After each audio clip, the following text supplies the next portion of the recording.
ಜಿ5 ಇರುವಾಗ ನೀವು ನಿಮ್ಮ ನೆಚ್ಚಿನ ಶೋಗಳನ್ನ ಎಂದಿಗೂ ಮಿಸ್ ಮಾಡಿಕೊಳ್ಳುವುದಿಲ್ಲ. ಅದು ಸಂಪೂರ್ಣ ಉಚಿತವಾಗಿ. ನಿಮ್ಮ ಹತ್ರ ಒಂದು ವಿಷಯ ಹೇಳಬೇಕಾಗಿತ್ತು.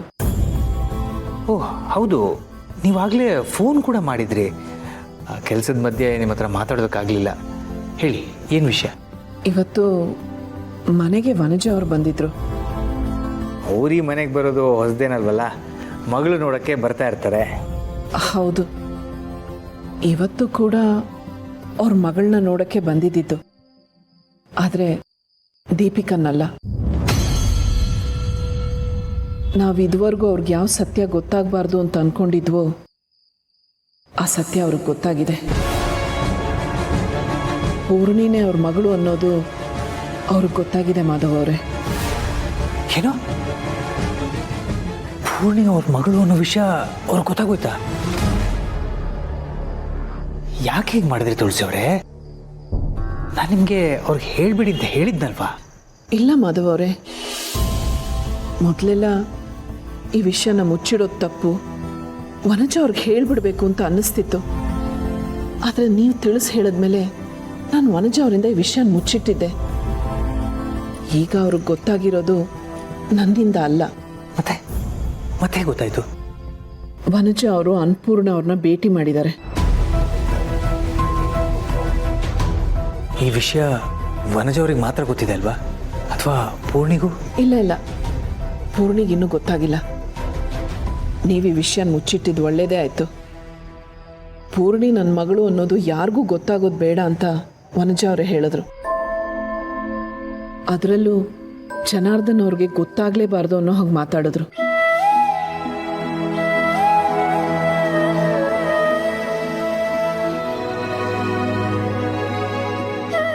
ಹಬ್ಬ, ಗಂಟ್ಲಲ್ಲೇ ಸಿಕ್ಕಾಕೊಂಡಿದ್ದನ್ನ ಈಗ ಒಳಗೆ ಹೋಯ್ತವೆ. ಮಾತುಗಳು ಅಷ್ಟೇ, ಗಂಟ್ಲಲ್ಲೇ ಸಿಕ್ಕಾಕೊಂಡ್ಬಿಟ್ರೆ ತುಂಬ ಕಷ್ಟ ಆಗುತ್ತೆ. ಕೆಲವು ಸತ್ಯಗಳಂತೂ ಮನಸ್ಸಲ್ಲೂ ಇಟ್ಕೊಳಕ್ಕಾಗದೆ ಆಚೆನೂ ಹೇಳ್ಕೊಳಕ್ಕಾಗದೆ ತುಂಬ ಒದ್ದಾಡಬೇಕಾಗತ್ತೆ. ನೀವೆಷ್ಟು ಒದ್ದಾಡ್ತಾ ಇದ್ರಿ ಅನ್ನೋದು ನನಗೆ ಗೊತ್ತು. ತಾಯಿ ಮಗಳನ್ನ ನಾವೇ ದೂರ ಮಾಡ್ತಿದ್ದೀವಿ ಅನ್ನೋ ಹಾಗೆ ಸಂಕಟ ಪಡ್ತಾ ಇದ್ರಿ ಅಲ್ವಾ? ಅನ್ಸತ್ತಲ್ವಾ? ನಮ್ಮ ಕಣ್ಣೆದ್ರಿಗೆ ವನಜ ಅವರು ಮಗಳಿಗೋಸ್ಕರ ಪರದಾಡ್ತಾ ಇದ್ರು. ಪ್ರತಿ ಕ್ಷಣನೂ ಹಾತೊರಿತಾ ಇದ್ರು. ಅಂಥದ್ರಲ್ಲಿ ಸತ್ಯ ಗೊತ್ತಿದ್ರು ಸುಮ್ಮನಿರೋದು ಅಂದರೆ ಬಾಯಾರಿಕೆ ಅಂದವ್ರ ಮುಂದೆ ಕೈಯಲ್ಲಿ ನೀರಿದ್ರು ಕೊಡದೆ ಸುಮ್ಮನಿದ್ದಾಗತ್ತಲ್ವಾ? ಚೆನ್ನಾಗಿ ಹೇಳಿದ್ರಿ. ಒಟ್ಟಿನಲ್ಲಿ ನಿಮ್ಗೀಗ ಸಂತೋಷ ಆಗಿರ್ಬೇಕಲ್ವಾ? ತುಂಬ ಖುಷಿಯಾಗಿದೆ. ಅದೇ ಖುಷಿಲಿ ನಿಮ್ಮ ಆಸೆ ಪ್ರಕಾರ ನಮ್ಮ ಸ್ಕೂಟ್ರಲ್ಲಿ ಒಂದು ಲಾಂಗ್ ರೈಡ್ ಹೋಗ್ಬರೋಣ. ಅದು ಅವತ್ತಿನ ಆಸೆ. ಮತ್ತಿವತ್ತು ಸುಮ್ಮನೆ ಊಟ ಮಾಡಿ.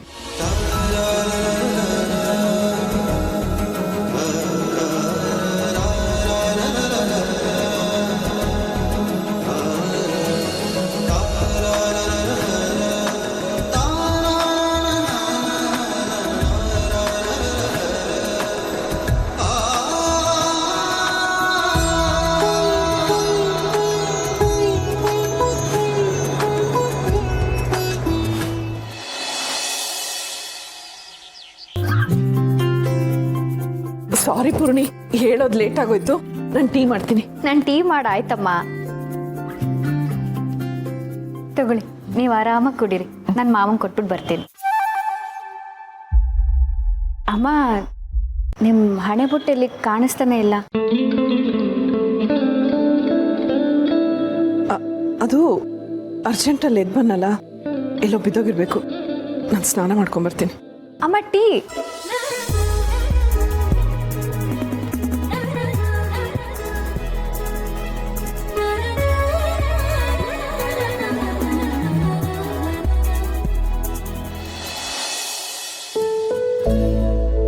ಏನು ಮಹೇಶ, ಏನು ಸಮಾಚಾರ ಇವತ್ತಿಂದು?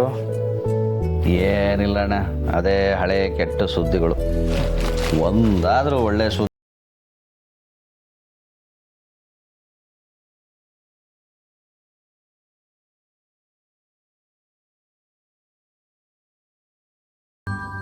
ಏನಾಯ್ತು ಮಹೇಶ?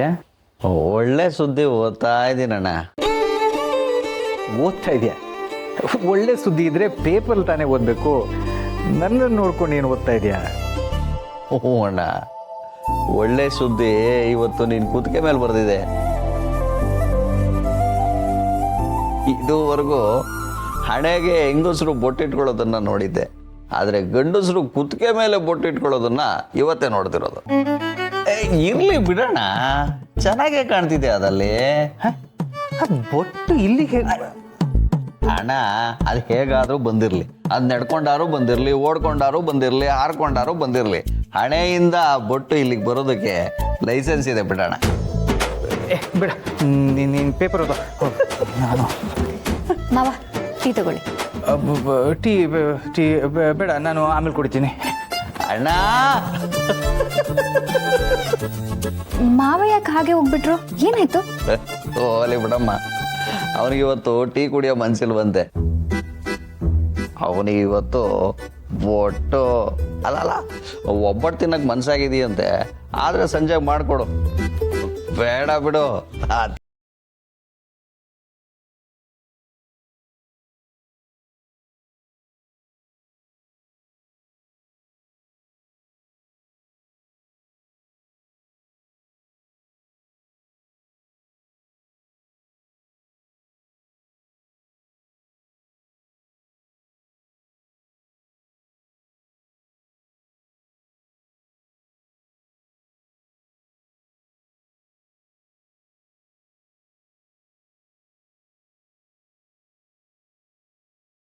ಅವಿಗೆ ಟೀ ಕೊಡು, ಅವನೇ ಎಲ್ಲ ಹೇಳ್ತಾನ.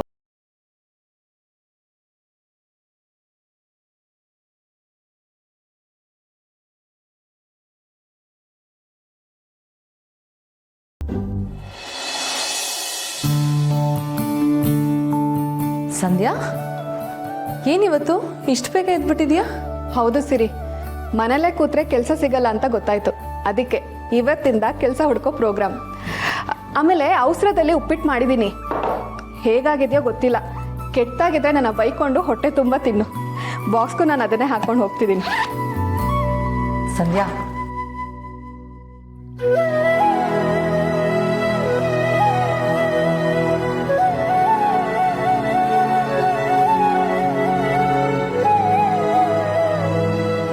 All the best. ಒಂದು ನಿಮಿಷ ಇರು.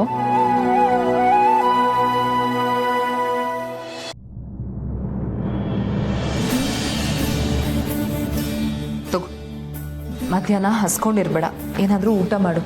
ಆಮೇಲೆ ಹೊರಗಡೆ ಬಿಸಿಲು ಜಾಸ್ತಿ ಇದೆ, ಎಳ್ನೀರು ಕುಡಿ. ಹುಷಾರು. ಅದಕ್ಕೆ ಅಮ್ಮನ ಸಮಾನ ಅಂತ ಎಲ್ಲರೂ ಹೇಳ್ತಾರೆ. ನಿನ್ನ ನೋಡ್ತಿದ್ರೆ ನನಗೆ ಹಾಗೆ ಅನಿಸ್ತಿದೆ ಸಿರಿ. ಎಷ್ಟೋ ಮನೆಗಳಲ್ಲಿ ಅಕ್ಕೆ ನಾದ್ನೀರು ಶತ್ರುಗಳಾಗಿರ್ತಾರೆ. ಆದರೆ ನಮ್ಮ ಮನೇಲಿ ನಮ್ಮ ಅದಕ್ಕೆ ನನಗೆ ನನ್ನ ಅಕ್ಕನ ಥರ ಒಳ್ಳೆ ಫ್ರೆಂಡ್ ಹಾಗೆ ಯಾವಾಗಲೂ ನನ್ನ ಪ್ರೀತಿಯಿಂದ ಅಕ್ಕರೆ ತೋರಿಸೋ ತಾಯಿ ಹಾಗೆ ಕಾಣಿಸ್ತಾಳೆ. ಥ್ಯಾಂಕ್ಸ್ ಸಿರಿ. ZEE5 ಆಪ್ ಡೌನ್ಲೋಡ್ ಮಾಡಿ ಎಲ್ಲಾ ಸಂಚಿಕೆಗಳನ್ನು ಸಂಪೂರ್ಣ ಉಚಿತವಾಗಿ ನೋಡಿ.